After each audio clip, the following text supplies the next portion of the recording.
Saint Anne.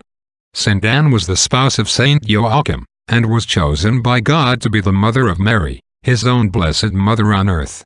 They were both of the royal house of David, and their lives were wholly occupied in prayer and good works. One thing only was wanting to their union: they were childless, and this was held as a bitter misfortune among the Jews.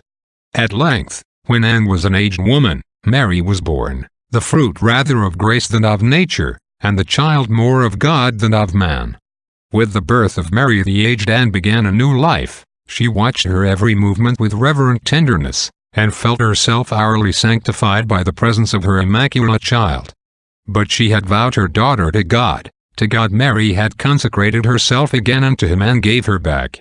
Mary was 3 years old when Anne and Joachim led her up the temple steps, saw her no more. Thus was Anne left childless in her lone old age, and deprived of her purest earthly joy just when she needed it most. She humbly adored the divine will, and began again to watch and pray till God called her to unending rest with the Father and the spouse of Mary and the home of Mary's child. Reflection. Saint Anne is glorious among the saints, not only art the mother of Mary, but because she gave Mary to God. Learn from her to reverence a divine vocation as the highest privilege, and to sacrifice every natural tie, however holy, at the call of God.